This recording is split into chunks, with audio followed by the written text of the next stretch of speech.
adalah Tuhan adalah kami senantiasa menantikan Tuhan dalam hidup kami, dalam hati kami Tuhan, sehingga Tuhan boleh berkata dalam setiap hati kami, boleh berkata dalam setiap kelakuan dan perilaku yang kami kerjakan hari lepas hari Tuhan. Dan terlebih kiranya Tuhan berkenan atas setiap puji-pujian yang kami boleh naikkan dari hadapan Tuhan, dan terlebih Tuhan boleh berkenan dalam hidup kami dan kami jalan hari lepas hari sehingga boleh menyenangkan hati Tuhan. Bapak, sebentar kami juga akan bersama-sama belajar tentang kebenaran firman Tuhan. Kiranya Roh Kudus mengingatkan kepada kami bagaimana kami harus berlaku seturut dengan kehendak Tuhan, menjadi pelaku-pelaku firman Tuhan, dan ajarlah kami untuk senantiasa hidup sesuai dengan kehendak Tuhan. Terima kasih Bapak, demi nama Tuhan Yesus kami berdoa. Amin. Silakan itu.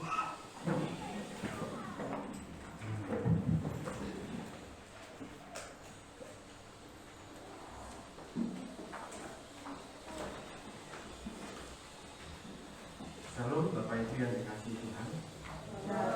Selamat pagi. Kira-kira pernah mendengar nggak kata-kata mungkin yang medio lahir tahun 2010 ke atas ataupun tahun 90-an ke atas, sering pernah mendengar kata ekspektasi tidak sesuai realita. Itu betul.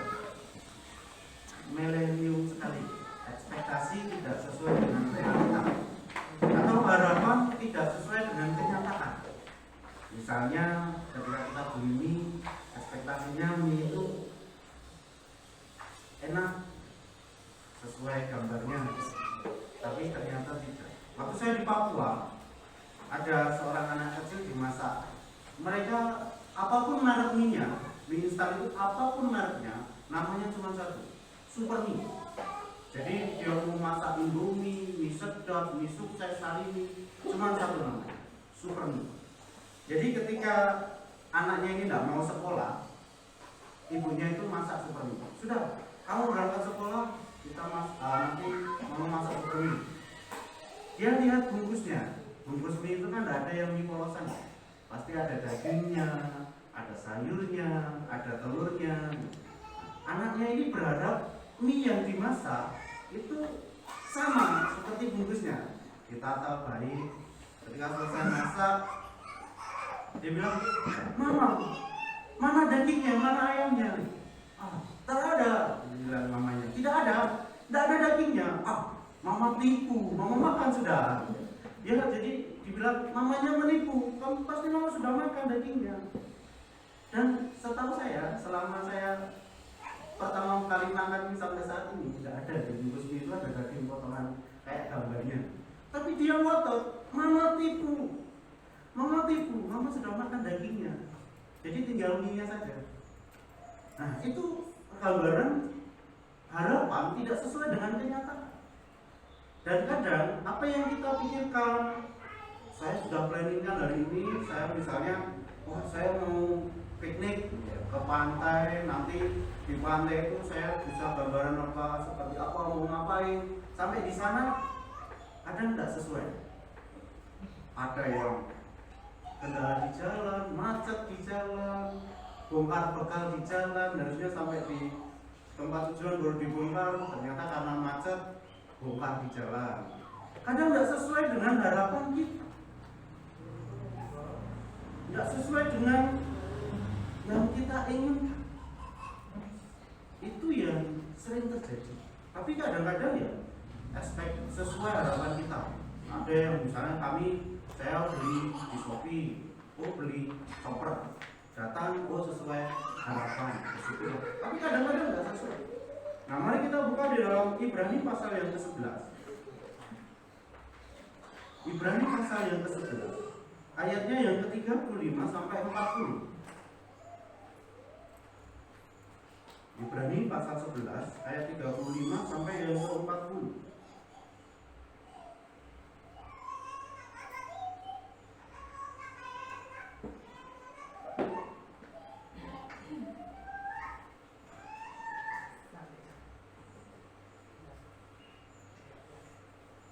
Kalau dibaca dari pasal ayat 1 panjang. Jadi saya potong bagian yang terakhir. Ibrani pasal 11 ayat 35 sampai 40. Firman Tuhan, ibu-ibu telah menerima kembali orang-orang yang telah mati sebab dibangkitkan. Tetapi orang-orang lain membiarkan dirinya disiksa dan tidak mau menerima pembebasan supaya mereka beroleh kebangkitan yang lebih baik. Ada pula yang diejek dan didera, bahkan yang dibelenggu dan dipenjarakan. Mereka dilempari, digergaji, dibunuh dengan pedang. Mereka mengembara dengan berpakaian kulit domba dan kulit binatang sambil menderita kekurangan, kesesakan dan siksaan. Dunia ini tidak layak bagi mereka. Mereka mengembara di padang gurun dan di pegunungan, di dalam gua-gua dan di celah-celah gunung. Dan mereka semua tidak memperoleh apa yang dijanjikan itu.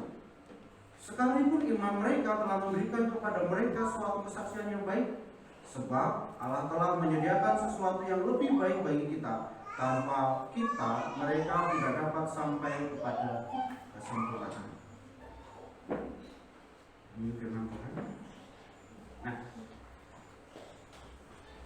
kalau kita baca di dalam ayat yang pertama, katakan bahwa iman adalah dasar dari segala sesuatu yang kita harapkan dan bukti dari segala sesuatu yang tidak kita lihat. Jadi kalau berbicara iman itu kadang rumit. Iman itu sesuatu yang tidak bisa didefinisikan. Iman itu tidak sesuatu yang tidak bisa digambarkan. Iman itu sesuatu yang kalau dijelaskan itu sangat panjang sekali. Kenapa? Karena masing-masing mempunyai rasa sendiri tentang iman dan masing-masing mengalami pengalaman pribadi sendiri tentang iman. Kalau di gereja-gereja yang beraliran teologi kemakmuran, pasti hanya mengutip di ayat 1 ini. Iman adalah dasar dari segala sesuatu yang diharapkan dan bukti dari segala sesuatu yang kita tidak lihat. Kadang-kadang kita berdoa panjang lebar kepada Tuhan, tapi tidak dijawab. Bahkan tidak jarang waktu saya dulu pelayanan sering sekali, wah ternyata kamu tidak beriman, kamu kurang beriman sehingga Tuhan tidak jawab doamu. Kamu mungkin kurang beriman sehingga kamu tidak sembuh.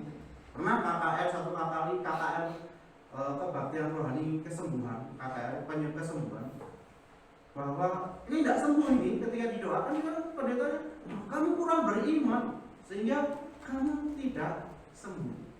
Tapi penulis Ibrani mengatakan ada orang-orang yang tidak mendapatkan bagiannya sesuai yang diimani. Kalau kita baca di dalam pasal ayat yang keempat, mulai dari iman Babel sampai ke bagian yang ke ayat 31, mereka semua itu tidak mendapatkan janjinya pada masa hidupnya. Yang mereka imani tidak didapatkannya pada masa hidupnya. Contohnya Abraham. Tuhan jadikan kamu menjadi bangsa yang besar. Tapi ketika Abraham mati, anaknya cuma berapa? Yang jelas tertulis di Alkitab 2. Belum lagi anak-anak lelaki yang bernama. Belum jadi bangsa yang besar. Tuhan menjanjikan kamu akan menduduki tanah Kanaan. Ketika Abraham meninggal, masih menjadi pengembara di tanah Kanaan. Bapak, Ibu, dan saudara dikasih Tuhan, harapan yang mengecewakan. Kalau kita beriman di dalam Tuhan atas dasar apa yang kita harapkan Tuhan beri, kita akan kecewa.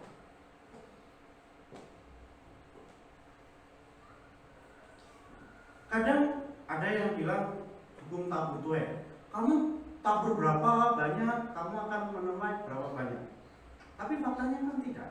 Petani itu nabur banyak, belum tentu nuainya banyak. Ada yang gagal panen, ada yang dimakan banyak hal, Ada yang kena bencana, akhirnya nggak panen. Ada yang dimakan hama, akhirnya nggak panen.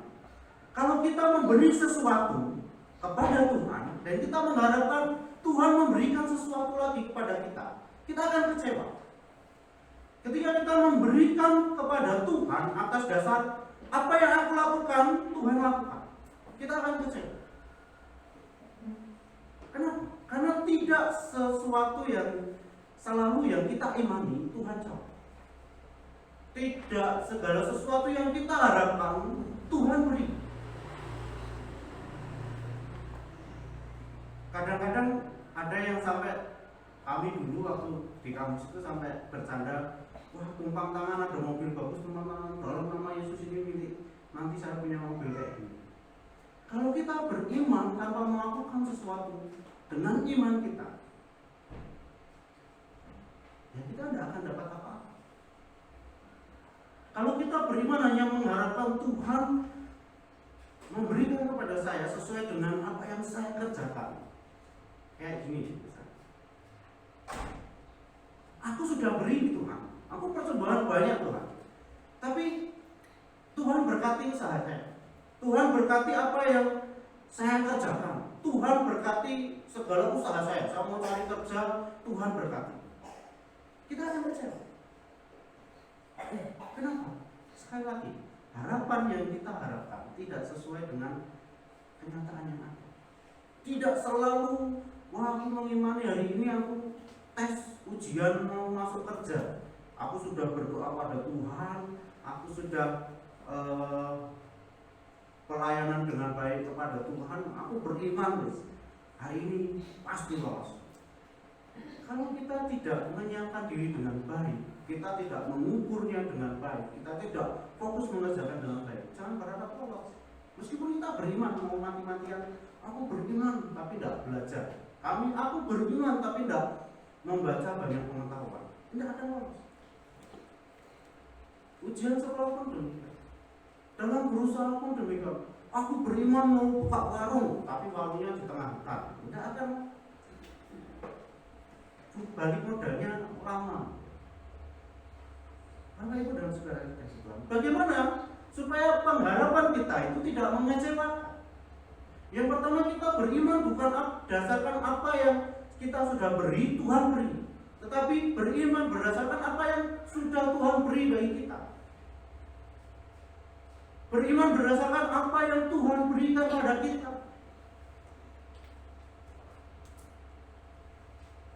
Kita akan sulit melihat pemberian Tuhan ketika kita diliputi dengan kekhawatiran, diliputi dengan rasa cemas, diliputi dengan pikiran-pikiran yang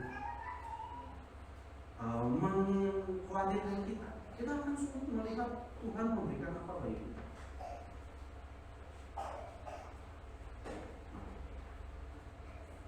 Kemarin HP-nya istri saya dulu kan rusak karena nggak tahu kenapa, pokoknya rusak gitu aja, nggak bisa nyala, restart terus. Sudah hampir setahun yang lalu kami bawa ke reparasi di Kesamben, nyala cuma berapa lama mati, sampai bertahan akhirnya beli HP baru sampai saat ini. Jadi kira-kira sekitar 7-8 bulan. Lalu seminggu yang lalu, wah ini harus diperbaiki, daripada beli HP baru lumayan diperbaiki, carilah servis HP. Saya berpikir servis HP ya di Kesamben, karena saya bekerja di Kesamben, saya tahunya ya di Kesamben, di Gunung. Ketika saya cari di mana, saya tidak tahu kenapa kok diarahkan ke counter itu. Akhirnya kami putuskan hari Sabtu ke sana. Malam itu sebenarnya sudah jadi, tapi saya ada di WA, saya pikir wah paling semingguan selesai. Ternyata enggak. Hari Senin jadi. Sebenarnya dari kemarin nggak jadi katanya. Yang pikiran saya itu biayanya hampir 600.000 dan sebagian banyak. Karena bisa dipastikan kemungkinan besar kalau nggak ganti baterai ya ganti memorinya. Tapi sampai sana diperbaiki 100.000 selesai. Dan kami di jalan itu ketawa-ketawa sendiri, 100.000 nunggu 7 bulan lebih. Kenapa tidak dari dulu? Dan setelah dipikir-pikir, memang ada rencana Tuhan di sini. Kalau HP ini tidak rusak, ya tidak akan kepikiran beli HP baru. Itu iman. Kadang-kadang kita diarahkan, kita sudah berpikir saya mau ke sana, saya akan lakukan segala sesuatu di sana, saya akan melakukan ini itu di sana. Tapi kita tidak punya hati ke sana. Tapi diarahkan Tuhan ke tempat yang lain. Nggak tahu kenapa pikiran kita di situ. Kalau kita peka akan rancangan Tuhan, kalau kita peka akan perintah Tuhan, kalau kita peka akan suara Tuhan, kita akan ikuti apa yang menjadi hati nurani kita jalan. Kenapa? Tuhan tidak akan berbicara langsung dengan kita. Tuhan tidak akan langsung menyatakan mujizatnya langsung kita sakit langsung tiba-tiba sembuh tanpa ada pengobatan, tanpa ada hal yang lain. Tuhan tidak akan, saya punya hutang banyak, tiba-tiba orang kirim uang untuk lunasi hutang. Tidak. Tuhan buat mujizat melalui apa yang kita kerjakan. Nah, kenapa di ayat yang ke-35 dikatakan ibu-ibu telah menerima kembali orang-orang yang telah mati? Itu iman, anak-anaknya sudah dibangkitkan kembali. Kita sama. Kalau kita sakit lalu disembuhkan, ya tentu senang, mujizat. Kita beriman kepada Tuhan. Tetapi yang menarik adalah di bagian lain. Tetapi orang-orang lain membiarkan dirinya disiksa, tidak mau menerima pembebasan, supaya mereka boleh kebangkitan yang lebih baik. Sedikit sejarah. Sebelum Nabi terakhir Maleakhi, jadi setelah Maleakhi sampai Tuhan Yesus datang, bukan Tuhan Yesus, sampai Yohanes Pembaptis datang, Tuhan tidak berbicara kepada orang Israel sama sekali. Tidak ada nabi di Israel. Jadi kalau orang teologi bilang itu masa diam. Tuhan diam tidak berbicara. Tuhan diam tidak berfirman. Jadi ketika masa pembuangan Nabi terakhir Maleakhi, Israel dibuang ke Babel. Di Babel terus kembali lagi dibuang pada masa Media Persia. Itu sekitar abad ke-3 sebelum Masehi. Jadi ketika Media Persia ini berakhir, ada satu raja namanya Antiochus Epiphanes. Dia menyebut diri Epiphanes. Epiphanes ini artinya jelmaan Tuhan. Jadi perwujudan Tuhan. Tetapi yang dilakukan itu sangat jahat di mata Tuhan. Mereka membenci sekali orang Yahudi dan mereka melakukan apa yang tidak baik dilakukan pada orang Yahudi. Jadi ketika Epiphanes ini mengetahui orang Yahudi beribadah kepada Tuhannya, dia akan melakukan yang sangat keji untuk menguji imannya. Maka orang Yahudi menyebutnya Epiphanes. Antiochus menyebut diri sebagai Epiphanes, jelmaan Tuhan, tetapi orang Yahudi menyebutnya Epiphanes, orang gila. Kenapa? Ada gambarannya. Misalnya ada seorang ibu, dia beriman kepada Tuhan. Jadi ibu ini ditangkap sama anaknya supaya dia mau menyangkal imannya kepada Yahweh, kepada Tuhan Allah Ishak, Abraham dan Allah Abraham, Ishak dan Yakub itu. Direbusnya hidup-hidup di depan matanya anaknya. Kira-kira ketika kita di posisi situ, kita tetap bertahan pada iman kita. Jadi melakukan kebalikan dari iman untuk menunjukkan bahwa kalau kamu semakin taat kepada Tuhan, maka semakin besar siksaan.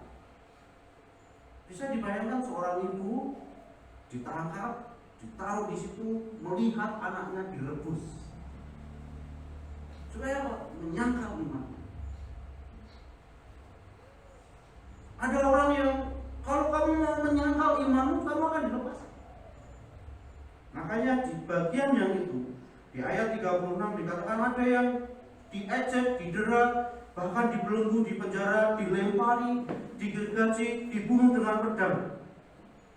Tapi mereka tidak menyangkal iman. Kalau kita baca ada satu kitab bagian dari orang Katolik, kalau kita pinjam kitabnya orang Katolik itu ada namanya kitab Deuterokanonika. Di situ ada kitab Makabe 1 dan Makabe 2. Makabe itu sebutan bagi mereka yang melawan penjajahan Persia. Jadi ketika orang-orang Epiphanes ini mau menyerang, orang Yahudi ini bergerilya. Jadi kalah terus. Sampai satu kali pemimpin-pemimpinnya ini meneliti kenapa kok kalah terus dan kapan bisa menang. Jadi ketika menang, siasatnya begini. Orang Yahudi itu taat sekali akan hari Sabat. Jadi ketika hari Sabat dia tidak akan melakukan pekerjaan apapun dan dia hanya beribadah di tempat masing-masing dan di sinagog. Lalu orang-orang kerajaan Selekius, orang Epiphanes ini menyerang pada hari Sabat. Kalah semua. Kenapa? Gak akan melawan. Dia taat akan firman. Dia taat akan iman. Jadi satu kali ada perdebatan antara orang-orang imam-imam ini bagaimana supaya mengatasinya. Dan akhirnya mereka melawan di hari Sabat. Bukan berarti melanggar imannya. Ini nanti kalau dijelaskan lagi panjang lagi. Bapak Ibu dan Saudara dikasih Tuhan. Kalau kita beriman kepada Tuhan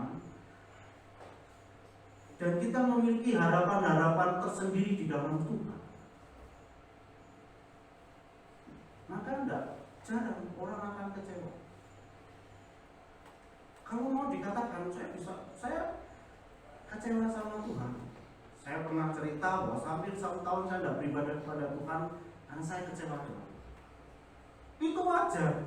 Kalau kita kecewa dengan Tuhan karena harapan-harapan kita nggak sesuai, kita kecewa dengan Tuhan itu wajar. Tapi bagaimana kita tetap bisa mengasihi Tuhan dengan harapan-harapan yang kita kecewa dengan harapan-harapan. Bagaimana kita bisa melihat kebaikan Tuhan dengan apa yang kita alami. Sedikit cerita. Saya lulus SMP itu tidak berniat masuk SMA. Nah, ada niatan di kepala saya untuk saya akan sekolah lagi SMA. Jadi saya putuskan kerja. Jadi lulus SMP, terima ijazah, saya kerja. Kerja 1 tahun, pulang ke rumah karena biasa kalau lebaran kerja itu pulang, mudik hari raya. Nah, tiba-tiba gembala saya berkata, kamu mau enggak saya sekolahkan? Dibiayai sekolah. Jadi kamu harus ikut orang sekolah. Sudah, saya berangkat. Pokoknya enggak habis pikir, enggak berpikir panjang, ya. Saya enggak tahu kenapa kok saya enggak mikir banyak-banyak. Sampai saat ini saya masih bertanya, kenapa saya dulu enggak mikir dulu? Kenapa langsung iya? Jadi selia kerja 6 bulan tidak digaji, SPP tidak dibayarkan. Jadi nunggak setengah tahun. Sudah kerja, tidak digaji, uang saku tidak dikasih, SPP tidak dibayar. Karena sudah terlanjur sekolah, sudah saya pulang. Jadi orang tua yang melanjutkan pembayarannya. Jarak sekolah cukup jauh. Kira-kira di sini Blitar. Saya harus tempuh itu. Jadi saya berangkat setiap hari dengan uang saku 5.000, PP 3.000 waktu itu. Jadi berangkat pagi-pagi sekali 5:30, berangkat pulang jam 5. Terus tapi di sela-sela itu saya juga harus berpikir bagaimana saya bisa membeli sepatu, saya bisa mencicil 6 bulan satu semester yang lalu yang tidak dibayarkan oleh orang itu.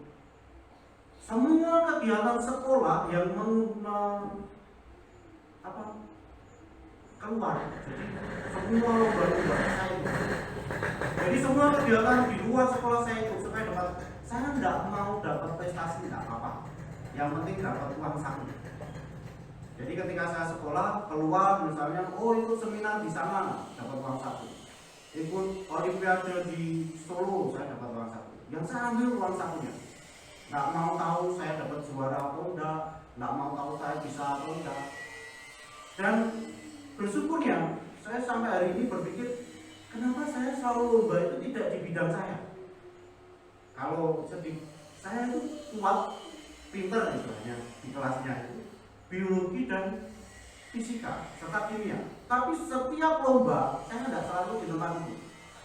Kalau nggak komputer, ya pokoknya di tempat orang lain yang tidak akan mau masuk ke situ.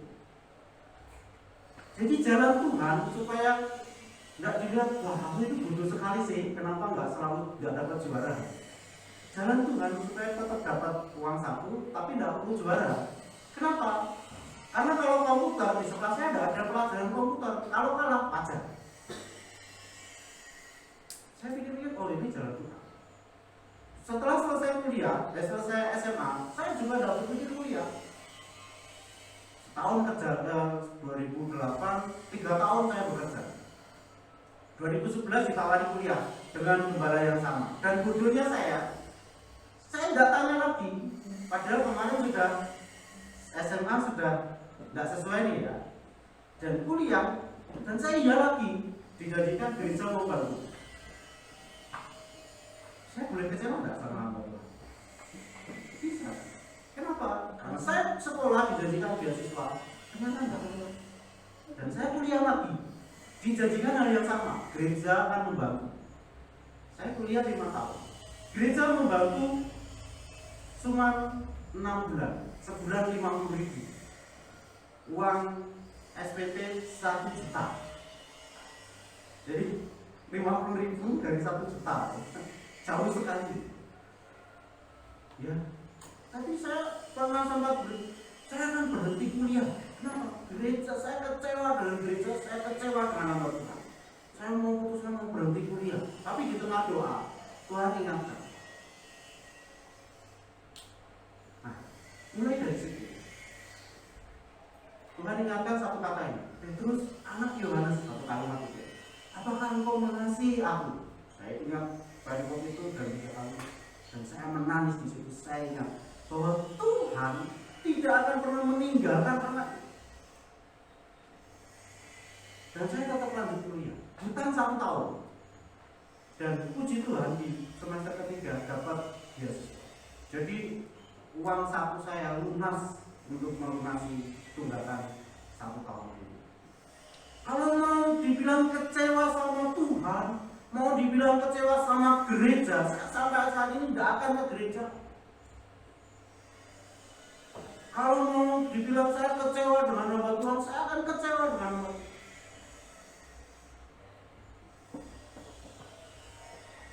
Tetapi disitulah iman kita. Iman kita diuji bukan ketika kita hanya dalam waktu kelimpahan, tetapi iman kita diuji juga dalam waktu kesusahan. Apakah kita akan bertahan dengan iman kita atau tidak? Kalau kita hanya mengharapkan sesuatu yang baik-baik saja, tapi Tuhan nyatanya tidak selalu memberikan hal-hal yang baik-baik saja. Apa yang terjadi dalam hidup kita itu adalah ujian iman kita. Kita mau bertahan atau kecewa. Jangan heran banyak orang yang kecewa dengan Tuhan, meninggalkan Tuhan dengan banyak alasan. Menikahlah, mencari pekerjaanlah, naik jabatan yang baru. Kenapa? Karena sekali lagi harapannya sudah dikecewakan. Apa yang dia lakui tidak sesuai dengan harapan. Saya teringat satu kata dari pendeta Yakub Trihandoko. Iman orang Kristen itu kadang-kadang seperti iman Gunung Kawi. Kita tahu Gunung Kawi biasanya tempat untuk mencari kekayaan, pesugihan. Pendeta Yakub Trihandoko, iman orang Kristen itu seperti iman Gunung Kawi. Datang kepada Tuhan ketika ada maunya. Tidak ada bedanya dengan orang yang ke Gunung Kawi. Gunung Kawi itu datang kepada Gunung Kawi hanya ketika ada maunya. Sama, kebanyakan orang Kristen beriman kepada Tuhan ketika ada maunya. Makanya tidak heran, sekali lagi, banyak orang Kristen yang kecewa dengan Tuhan dan Tuhan. Bagaimana dengan kita? Bagaimana iman kita? Iman kita dibangun atas dasar apa yang hendak kita inginkan, atas dasar apa yang Tuhan, bukan Tuhan janjikan. Tuhan tidak menjanjikan kita selalu hidup berkelimpahan. Tuhan tidak selalu janjikan kita hidup selalu diberkati secara ekonomi dan sukses terus. Tidak. Janji Tuhan yang jelas apa akan menyertai engkau. Kalau kita hidup akan janji penyertaan Tuhan, ya kita bisa bertumbuh akan iman kita. Tetapi kalau kita hidup atas dasar Ibrani 1 tadi, Ibrani 11 ayat 1 tadi, bahwa segala sesuatu yang kita pikirkan itu akan dijawab oleh Tuhan, kita akan dijawab. Berapa banyak sih dari kita yang berdoa, sungguh-sungguh berdoa, lalu selalu dijawab doanya sesuai dengan apa yang kita harapkan? Berapa banyak? Apakah selalu mas saya setiap kali doa kepada Tuhan dengan iman selalu dijawab sesuai dengan harapan saya? Jadi saya hidup itu tidak pernah ada kesulitan. Benar nggak ada gitu? Ada. Selama itu Tuhan, saya tidak pernah menderita kesulitan kok. Jadi saya tidak ada kekhawatiran sama sekali. Usaha saya selalu dilancarkan terus. Apa yang saya harapkan tercapai sesuai dengan harapan saya. Kira-kira ada? Ada. Kita pernah mengalami kesulitan. Mungkin setiap orang sekali lagi imannya berbeda-beda, pengalaman rohaninya berbeda-beda. Ada yang diuji dengan sangat dalam, yang sulit sekali. Tetapi ketika kita kadang-kadang capek ya, ujian kok terus menerus, ujian kesulitan kok datang terus menerus. Tuhan kapan selesai? Kalau kita yang masih bisa ngelakuin apapun, masih bisa, wah gak apa-apa lah hari ini. Tapi kalau ada kesulitan yang tidak kunjung habis, misalnya sakit lama, tidak sembuh-sembuh, terus tidak sehat-sehat, kadang-kadang capek. Tuhan kok kayak gini ya? Kadang-kadang kita hidup di dalam kesusahan terus, mau apa-apa susah, mau beli apa-apa sulit. Kadang-kadang kita capek. Tuhan kok gini amat ya? Lihat orang yang tidak kenal Tuhan kok bisa kaya, bisa mudah sekali usahanya. Kalau kita merasa seperti itu, wajar. Tapi sekali lagi, bagaimana kita tetap menyandarkan hidup kita pada Tuhan? Kita menyandarkan iman kita pada Tuhan. Kalau di bagian yang lain kita, iman kita tidak diuji seperti yang dikatakan di dalam ayat yang ke-36, 38, 36 sampai 37, 38. 37 mengatakan mereka dilempari di gergaji. Mereka hidup di celah-celah gua, seakan-akan tidak berharga bagi dunia ini. Mereka yang tidak layak bagi dunia ini. Tetapi ada penghiburan di ayat 35. Dan mereka semua tidak dan dunia ini tidak layak bagi mereka. Mereka yang dihina, mereka yang dicaci maki, mereka yang dihukum, mereka yang disesatkan. Tetapi firman Tuhan mengatakan dunia ini tidak layak bagi mereka. Kita hidup di dunia yang jahat. Nah, tidak ada sistem yang baik, yang benar-benar baik. Kadang kita berusaha mencari sesuatu pun, kalau mau cepat, ya kita berbuat yang tidak baik. Misalnya nyogok. Sekarang itu masih ada orang-orang yang seperti itu. Bahkan sekolah nilai anakku tinggi, kasih amplop yang tinggi supaya nilainya tinggi. Masih ada yang seperti itu. Anakku udah masuk sini sebenarnya, tapi ya sudahlah, keluarkan uang supaya masuk sini. Masih ada dan banyak. Kita hidup di dunia yang jahat, tapi apakah kita akan berlaku jahat sesuai dengan dunia? Kita mengorbankan integritas kita sebagai anak Tuhan. Banyak contohnya anak Tuhan yang jatuh karena terpengaruh oleh sistem, bahkan dirinya sendiri yang tidak kuat dengan imannya.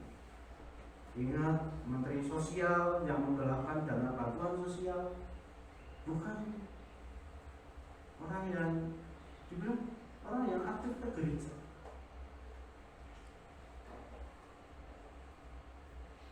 Kalau baca berita ada pendeta muda yang membunuh jemaatnya sendiri karena segelintir uang.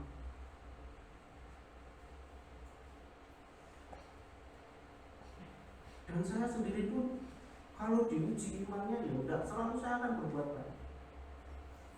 Saya tidak jamin saya akan hidup baik terus. Saya sendiri pun kadang melakukan iman saya. Benar nggak sih saya beriman dengan Tuhan? Benar sih, saya percaya serius dengan Tuhan. Saya sendiri mempercayai, kadang-kadang berpikir, benar nggak sih Tuhan ada? Tapi sekali lagi, ketika kita mempertanyakan iman kita kepada Tuhan, Tuhan akan uji iman kita. Dan bagaimana kita menghadapinya, itu akan meningkatkan kadar iman kita di hadapan Tuhan. Tidak ada yang benar-benar beriman kepada Tuhan tanpa kekhawatiran. Kenapa? Kita tidak diuji seperti orang-orang terdahulu. Bagaimana dia dihadapkan antara hidup dan mati untuk menyangkal iman. Kita tidak dihadapkan di saat-saat seperti itu. Sehingga kadang itu membuat kita bisa berkompromi satu dengan yang lain. Enggak apa-apa kok, cuma sedikit, yang penting urusanku selesai. Kita akan mencari jalan-jalan instan yang mudah. Ya, buat SIM, daripada ujian repot-repot, gak apa-apa lah, bayar selesai.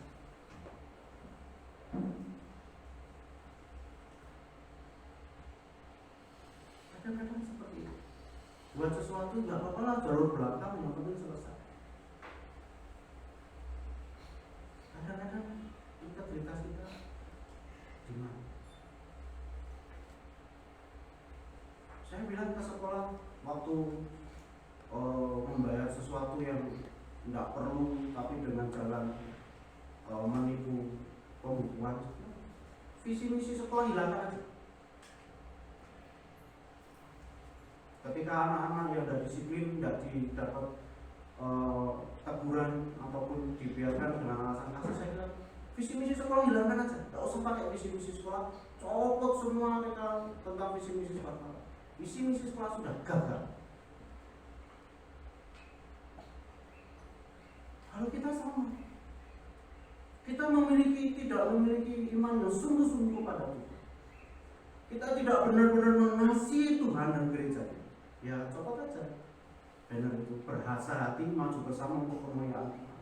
Kalau kita masih mementingkan ego kita sendiri, kita tidak berpikir bagaimana kita maju bersama di dalam Tuhan, kita mementingkan diri sendiri kita masing-masing, kita akan yang penting aku hidup sendiri, yang penting aku maju sendiri, gak mau tahu orang mau kayak mana. Ya sudah, lepas saja.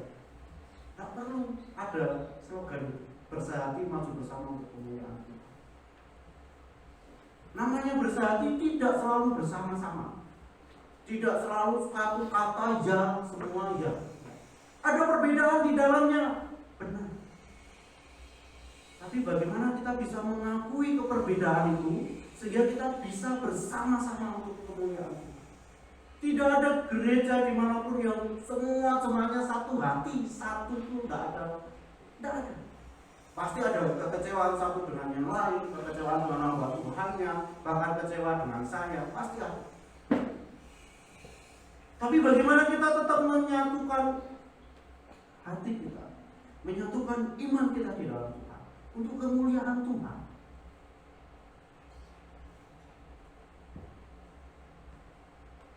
Nah, Bapak Ibu dan Saudara dikasih Tuhan, di sini tantangan kita bertumbuh, bukan kita sendiri yang bisa bertumbuh. Kita bertumbuh dengan orang-orang yang di sekitar kita juga yang bertumbuh iman.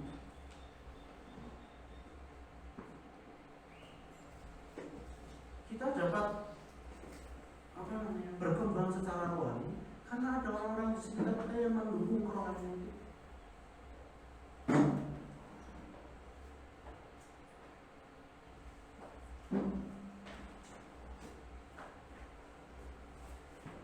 Inilah iman.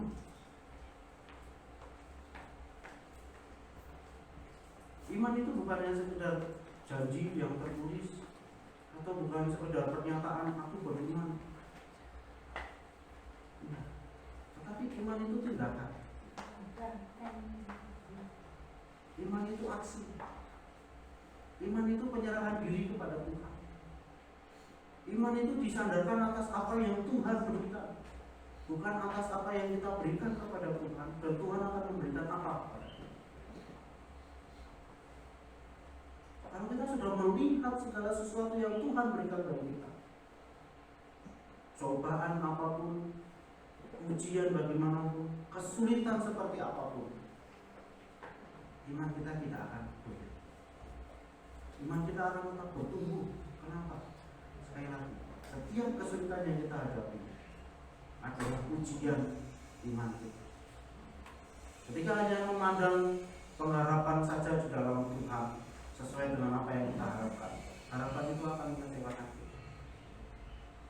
Tetapi ketika harapan itu didasarkan atas apa yang Tuhan berikan bagi kita, harapan itu akan membangkitkan kita. Harapan itu akan membangun kita. Tuhan sudah menyerahkan anaknya yang tunggal untuk kita. Bukan harta benda yang diberikan, hidupnya yang diberikan sebagai bentuk kasih Tuhan. Mari kita berdoa. Tuhan, Allah Bapa kami yang berkata di kerajaan surga, mengucap syukur Tuhan untuk iman yang Tuhan berikan bagi kami. Ajarlah kami Tuhan beriman berdasarkan apa yang sudah Tuhan berikan bagi kami, beriman berdasarkan kasih Tuhan, beriman berdasarkan janji penyertaan Tuhan. Bapak, mungkin di dalam hidup kami pernah kecewa terhadap Tuhan karena hal-hal yang kami jalani, harapan-harapan yang kami lalui tidak sesuai dengan apa yang kami harapkan.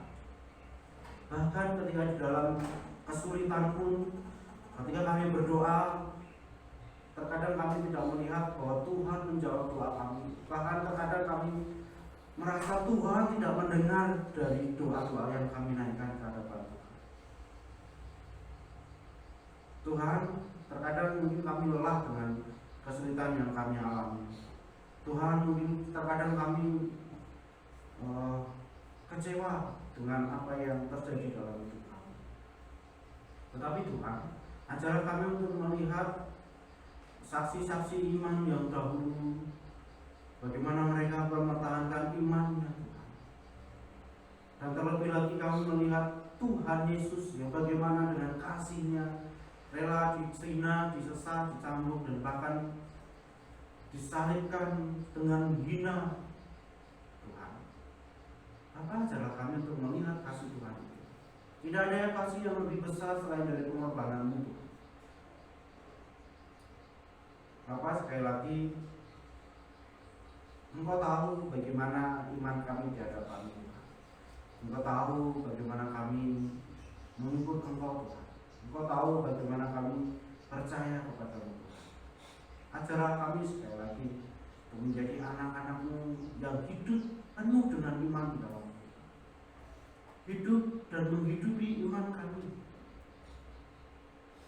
sehingga nama Tuhan semakin dipermuliakan di dalam hidup kami, dan kami boleh merasakan penyertaan Tuhan senantiasa di dalam hidup kami. Terima kasih Bapa, terima kasih Tuhan. ujian yang Engkau berikan bagi kami, untuk mengukur ke dalaman iman kami, kedewasaan iman kami. Kiranya kami semakin bertumbuh di dalam iman dan boleh berbuah di dalam iman di hadapan Tuhan, sehingga kami boleh bersehati sama dengan keluarga Tuhan dan kami boleh maju bersama untuk kemuliaan Tuhan, dan harapan-harapan kami tidak mengecewakan karena kami menyandarkan setiap harapan kami akan kasih Tuhan. Terima kasih, demi nama Tuhan Yesus kami berdoa.